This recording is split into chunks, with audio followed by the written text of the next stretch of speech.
नमस्कार। और स्पॉटिफाई पर इतिहास और तथ्य पॉडकास्ट के सीजन 2 और एपिसोड 7 में सुनने वाले सभी लोगों का बहुत बहुत स्वागत है। और आज की ये चर्चा सच में बहुत ही खास होने वाली है। बिल्कुल।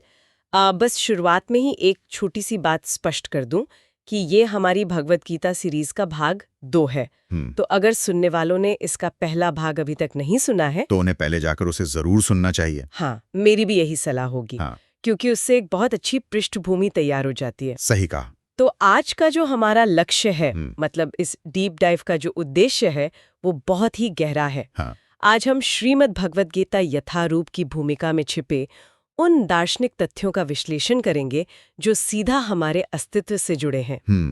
मतलब ये समझना कि हमारे भौतिक अस्तित्व का असली कारण क्या है। हाँ, और ये ब्रह्मांड वास्तव में काम कैसे करता है। हाँ। जब हम भूमिका का गहन अध्ययन करते हैं तो शुरुआत में ही 5 मुख्य विषय उभर कर आते हैं। बिल्कुल। और वो 5 बुनियादी विषय हैं ईश्वर यानी नियंता, जीव जो कि नियंत्रित है, प्रकृति यानी ये भौतिक स्वरूप, काल जिसका अर्थ है समय, और अंत में कर्म। इन 5 विषयों को एक साथ समझना पहली बार में थोड़ा भारी लग सकता है। हाँ, स्वाभाविक है। लेकिन स्रोत में इसे समझाने के लिए एक बहुत ही रोचक उपमा दी गई है। वो मशीन वाली उपमा? बिल्कुल। जैसे कोई स्वचालित मशीन हो या आज के समय की कोई ऑटो पायलट कार ले लीजिए। हाँ, जब वो कार चलती है तो लगता है सब कुछ खुद ही हो रहा है। एकदम सही। लेकिन क्या सच में ऐसा है? उसके पीछे एक इंजीनियर होता है, एक डिजाइनर होता है जिसने उस सिस्टम को बनाया है, और एक चालक होता है। तो ठीक उसी तरह ये ब्रह्मांड भी एक स्वचालित मशीन जैसा ही है। हाँ, इस अद्भुत ब्रह्मांड रूपी यंत्र के पीछे परमेश्वर का नियंत्रण है।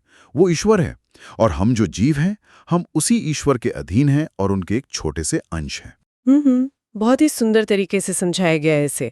और जब हम प्रकृति की बात करते हैं तो ये प्रकृति भी तो 3 गुणों से बनी है ना? बिल्कुल।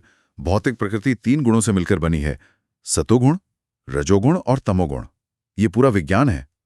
लेकिन इन सब में मेरे लिए जो एक आहा मोमेंट था, मतलब एक ऐसा तथ्य जिसने मुझे सच में चौंका दिया। मैं समझ सकता हूं कि आप किस तथ्य की बात कर रही हैं। हाँ, कि जो पहले 4 विषय हैं, मतलब ईश्वर, जीव, प्रकृति और काल, ये चारों पूरी तरह से शाश्वत है, इटर्नल है। लेकिन जो 5वां विषय है कर्म, वो शाश्वत नहीं है। और ये कोई छोटी बात नहीं है। इसका मतलब है कि हम मनुष्य अपने पूर्वकृत कर्मों के फलों को पूर्ण ज्ञान के माध्यम से बदल सकते हैं। सब कुछ पहले से तय नहीं है। ये सच में एक बहुत बड़ी राहत की बात है। इसे एक व्यापारी के व्यवहारिक उदाहरण से बहुत अच्छे से समझाया गया है। हाँ, वो मुनाफे और नुकसान वाला उदाहरण। बिल्कुल। मान लीजिए एक व्यापारी है जिसने बहुत मेहनत की और व्यापार में काफी लाभ कमाया। ये उसका कर्म फल है और वो उसका आनंद ले रहा है। लेकिन फिर बाजार गिर जाता है या कोई गलती हो जाती है तो उसे हानि भी उठानी पड़ती है। सही। अब वो उसी व्यापार के कारण दुख भोग रहा है। लेकिन क्या वो हमेशा इसी दुख में रहेगा? नहीं, अगर वो सही ज्ञान ले और अपनी रणनीति बदले तो वो उस नुकसान को वापस मुनाफे में बदल सकता है। एकदम सटीक। यही कर्म का विज्ञान है।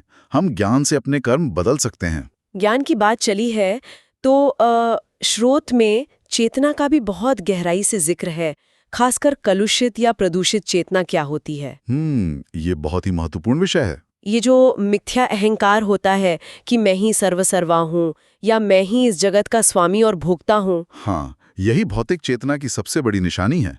इसे हम रंगीन कांच वाले उदाहरण से बहुत आसानी से समझ सकते हैं। वो प्रकाश वाला उदाहरण है ना? जी। मान लीजिए कि बिल्कुल शुद्ध प्रकाश आ रहा है, लेकिन अगर आप बीच में लाल रंग का कांच लगा दें तो प्रकाश भी लाली प्रतीत होगा। बिल्कुल। प्रकाश असल में लाल नहीं है, लेकिन उस भौतिक आवरण की वजह से वो दूषित या कलुषित हो गया है। हमारी शुद्ध ईश्वरीय चेतना के साथ भी ठीक ऐसा ही होता है।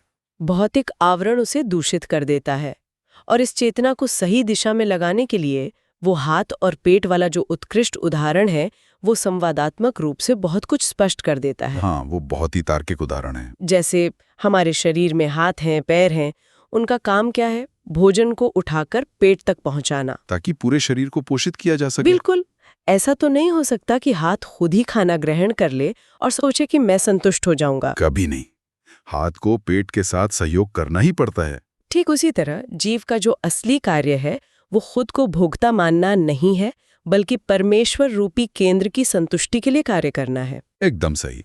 यही हमारी चेतना का शुद्ध रूप है। और जब हम परमेश्वर की बात करते हैं तो परम सत्य के 3 रूप बताए गए हैं।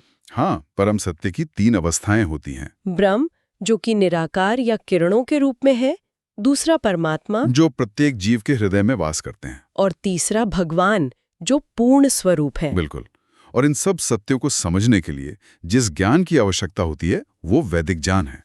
वैदिक ज्ञान की बात पर मुझे वो चौंकाने वाला तथ्य याद आ गया। मतलब वैदिक ज्ञान की अचूकता को साबित करने के लिए जो गोबर का उदाहरण दिया गया है, वो सच में बहुत ही अद्भुत तथ्य है। हाँ, क्योंकि गोबर देखा जाए तो एक पशु का मल है और मल को तो दुनिया भर में अत्यंत अशुद्ध माना जाता है। बिल्कुल, कोई इसे छूना भी पसंद नहीं करता। लेकिन वैदिक शास्त्रों में इसे पवित्र माना गया है। पहली बार में तो ये बहुत अजीब लगता है। कोई भी सोचेगा कि ये अंधविश्वास है, लेकिन अब तो आधुनिक विज्ञान ने भी सिद्ध कर दिया है। हाँ, कि गोबर में कीटाणुनाशक यानी एंटीसेप्टिक गुण होते हैं। और ये बात साबित करती है कि वैदिक ज्ञान पूरी तरह से अचूक और पूर्ण है, इसमें कोई त्रुटि नहीं है। पर यहीं पर मेरे दिमाग में एक तार्किक प्रश्न उठता है। क्या? कि कोई भी साधारण इंसान अपनी इन अपूर्ण इंद्रियों से इस इतने पूर्ण ज्ञान को कैसे समझ सकता है? ये एक बहुत ही जरूरी सवाल है, क्योंकि अगर इंसान की बात करें तो मनुष्य में 4 अनिवार्य कमियां या दोष होते हैं। हाँ, मैंने वो चारों दोष पढ़े थे। पहला तो यही है कि हम गलतियां या त्रुटियां करते हैं। इंसान से गलती होती ही है। बिल्कुल। दूसरा दोष है कि हम मोहग्रस्त हो जाते हैं। मतलब भ्रम में पड़ जाना, जैसे रेगिस्तान में पानी होने का भ्रम। सही कहा। और तीसरी कमी है धोखा देने की प्रवृत्ति। इंसान अक्सर खुद को उससे बेहतर दिखाने की कोशिश करता है जो वो असल में है। और चौथा दोष जो सबसे अहम है, वो है हमारी अपूर्ण इंद्रियां। हाँ, हमारी आंखें या कान एक सीमित दायरे के बाहर काम ही नहीं करते। तो निष्कर्ष यही निकलता है कि इन 4 कमियों के कारण आध्यात्मिक ज्ञान को अपनी मनोगत कल्पनाओं से नहीं समझा जा सकता। बिल्कुल नहीं। अपनी सोच से हम पूर्ण सत्य तक नहीं पहुंच सकते। तो फिर रास्ता क्या है? गुरु शिष्य परंपरा। ज्ञान हमेशा एक प्रामाणिक स्रोत से गुरु शिष्य परंपरा के माध्यम से ही ग्रहण करना आवश्यक है। ठीक वैसे ही जैसे अर्जुन ने युद्ध के मैदान में इसे सीधे भगवान कृष्ण से प्राप्त किया था। एकदम सही, बिना किसी मिलावट के। ये पूरी चर्चा सच में आंखें खोलने वाली है। अगर हम इस पूरे विश्लेषण का एक सारांश दें तो ये साफ है कि भगवद गीता केवल एक प्राचीन ग्रंथ मात्र नहीं है। बिल्कुल नहीं। बल्कि ये हमारी चेतना को शुद्ध करने और जीवन के वास्तविक उद्देश्य को समझने का एक संपूर्ण विज्ञान है। एक ऐसा विज्ञान जो आज भी उतना ही प्रासंगिक है।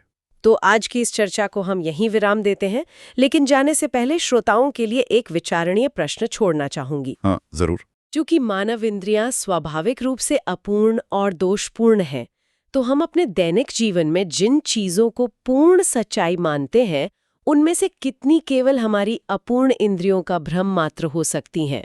ये बहुत ही गहरा सवाल है। और कोई भी व्यक्ति अपनी चेतना को इस ब्रह्मांड का भोक्ता से बदलकर एक सहयोगी के रूप में देखने की शुरुआत आखिर कैसे कर सकता है? इस पर मनन करना हमारे जीवन की दिशा बदल सकता है। बिल्कुल।